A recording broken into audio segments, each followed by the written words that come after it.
Today's review is brought to you in collaboration with our friends over at thedjhookup.com. What's up, passionate DJs? Today I'm bringing to you my thorough, in-depth review of the brand new CDJ-3000X players from AlphaTheta, not Pioneer DJ.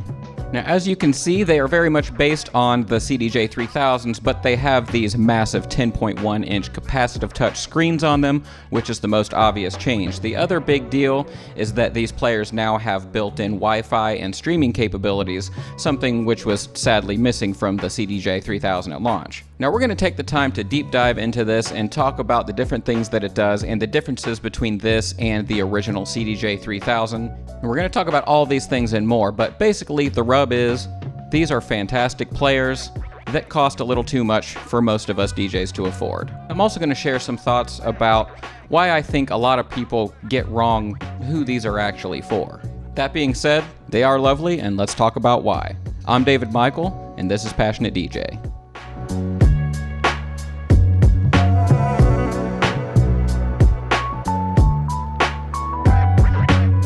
First things first, let's talk about the differences between the original CDJ-3000 and this 3000X. Now, for starters, the 3000X finally includes built-in Wi-Fi. So this gives you access to cloud storage via Google Drive or Dropbox, or streaming music via Tidal or Beatport. You can stream music straight to the CDJ from these services and don't even need any USB drive connected. Cloud Direct Play means you get direct access and it'll just play. You also have full track caching, and that means that if someone steals your USB, at least the party will keep going until the end of the song. No more emergency loop. These enormous upgraded touchscreens are the same 10.1-inch capacitive glass displays that you'll find on the XDJ-AZ and the Opus Quad, and they look bright and crisp, though I'd say the black levels could be better. Another new feature is the ability to log in by touching your phone or by scanning a QR code. Now, when the little symbol on the front of the player is flashing, tap your phone on it, which will send a notification and complete the login process. I found this process pretty easy, and I was able to access my Tidal account on the device, even though I currently pay for no other Rekordbox or cloud subscriptions. You'll also notice the addition of some USB-C ports, though there's still a port for your old-school thumb drive. The SD card has now been removed. There's also a USB-C port on the back of the player for connecting your laptop. Overall, AlphaTheta has improved the physical reliability of the device. Specifically, they mention that the play and cue buttons can withstand over 500,000 more presses. Perhaps a little more interesting is how the cue button changes colors now with different hot cues.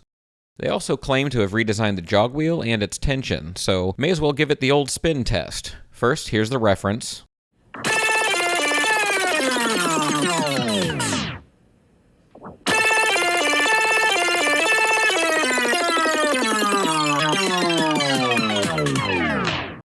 And now the 3000X.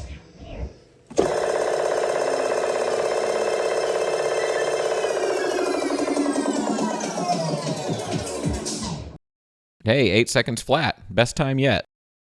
The new global tag list feature means you can tag songs across all sources, whether USB, streaming, or on the cloud, and have them show up in one temporary playlist. Also, these songs will download locally to the device, up to 40 or 50 songs at a time, so that you can play without worrying about losing your connection in the moment. This helps build a lot of confidence with the idea of using music sourced from Wi-Fi. The 3000X now has a copy and paste function. Simply hold down on the bit of text you want to copy, like a track title, and then use this paste button. You can even do some basic playlist editing now. If you click the edit button, you can drag songs around and reorder them. And AlphaTheta says that more onboard editing features are coming with future updates. They've also, once again, upgraded the sound quality using a new 32-bit digital analog converter from ESS Technologies and a redesigned power supply. You can also find a few new cue-related features. Now, normally, hot cues will play the track continuously. However, gate cue makes it so that the track will only play while you hold the hot cue down.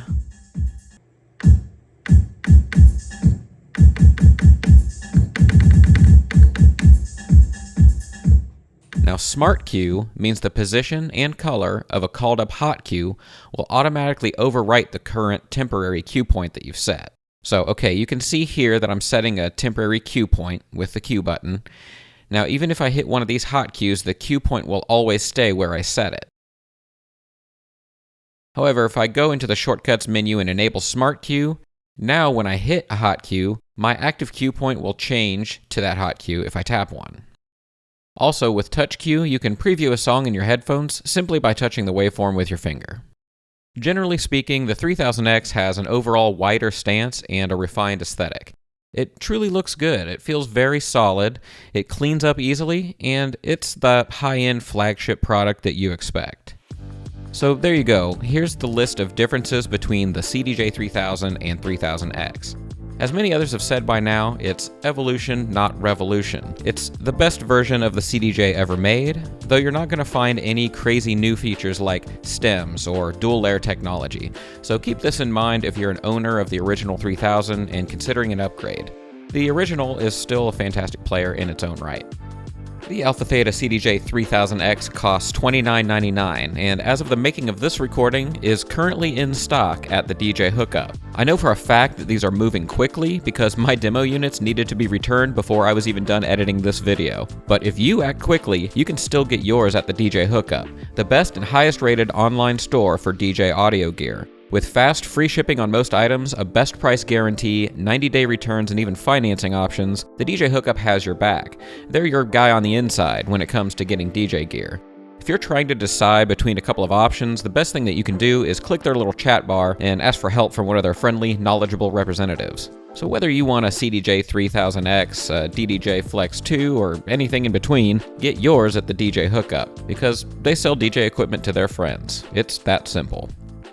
Let's learn a little more about how the 3000X works. You'll see here that you still have an old school USB port, but the SD card has been replaced with a USB-C port. Below this is your quantize and slip buttons, and then below that you have the call and delete buttons for your hotkeys. So this is helpful when you want to remove and change hotkeys. Just hold down the button and tap a hotkey and it goes away. Then you can set it again. Here's your loop controls, where you can manually set in and out points or grab an immediate 4 or 8 bar loop. Beat jump buttons are located below that for skipping around the track. Here's your reverse control with normal reverse and slip reverse.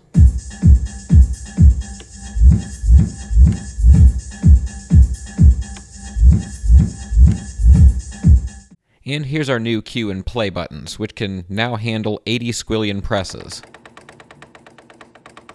The pitch fader is smooth all the way through with no hard detent in the middle, so if you want to guarantee a 0% pitch, you can always press the tempo reset button. You have tempo range controls located above this. Here you'll see your sync controls and the knob for adjusting the tension of the jog wheel to your personal tastes. The jog mode button lets you select between vinyl queuing mode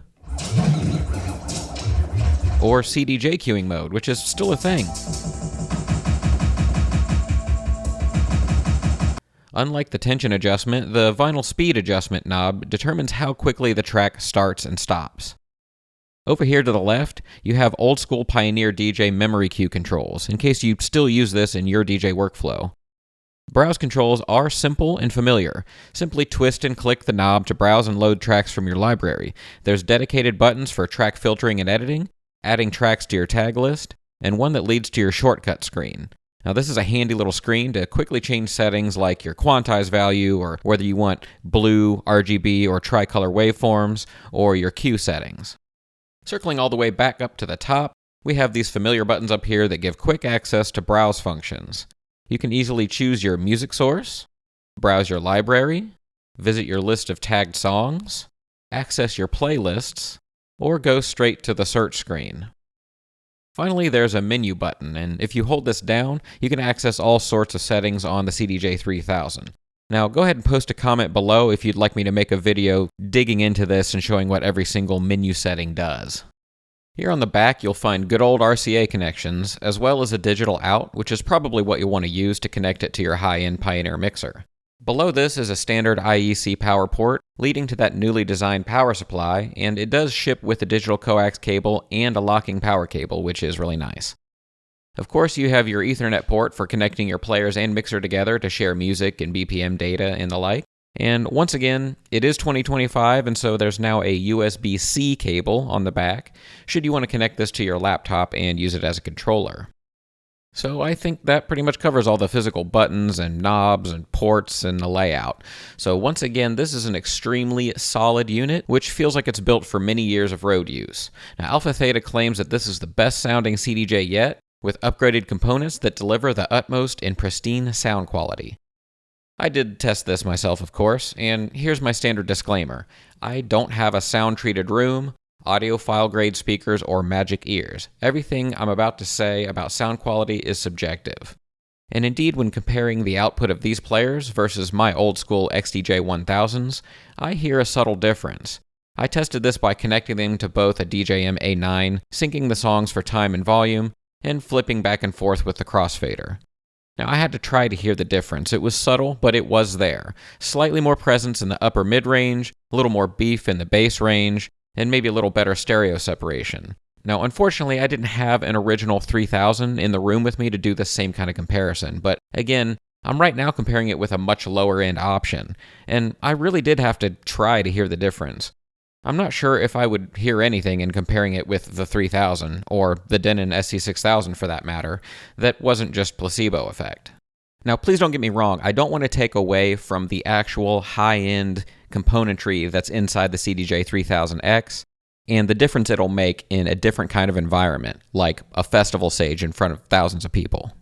So yes, the 3000X sounds pristine, at least when tested on my QSC speakers and in headphones here in the studio. So to fully summarize the CDJ-3000X, by evolving from its predecessor, it's the best CDJ ever made, with the most features, the best build, and the highest sound quality. Of course, it's also the most expensive, despite missing some features offered by the competition, and that's where we need to get into the discussion of value.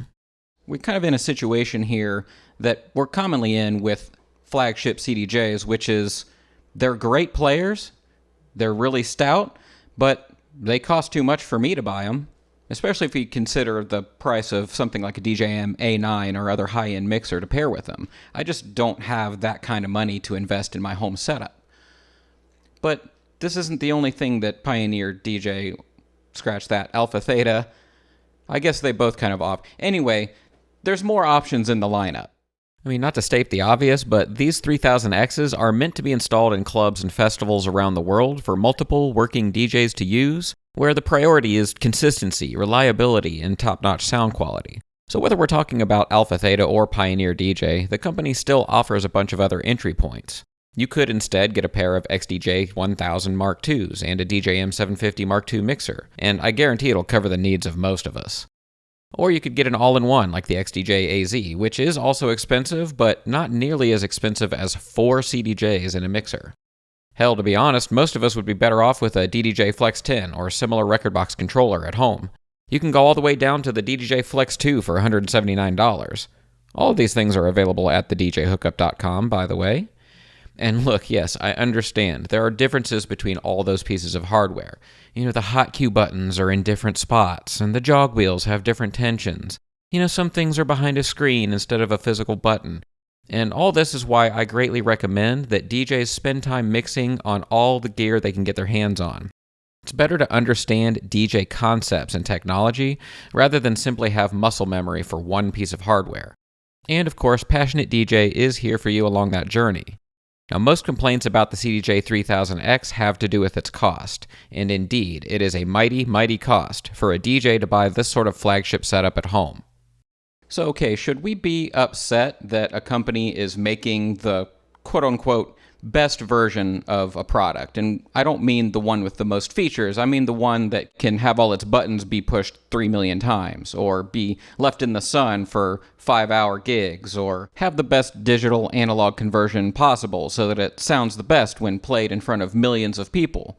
This is a thing that should exist, right? Now, that being said, there are plenty of reasons to have complaints about the features that are missing from this, especially when it's compared to the competition, such as the Denon DJ SC6000. So while it's true that it feels like a little bit like these flagship players are catching up to technology and features that other companies have had for years now, where are you going to go buy that other stuff? We're talking about discontinued products if we're talking about things like Denon players. So look, I really don't want to defend the pricing here. It is astronomical. I personally think AlphaTheta is way late to the game here when it comes to including features like stems at this price point. And hey, conspiracy time. I think the processing power of the CDJ-3000X is probably perfectly sufficient to be dual layer. In other words, output 2 tracks at once, like Denon players do. But then these festival installations wouldn't need 4 CDJs, now would they? I think it's kept this way because it's more lucrative. Now that said, if you're one of those people that just doesn't get why they're so expensive, I highly recommend that you look into more reasonable options like the XDJ-AZ. And so, there you have it. That is the CDJ-3000X.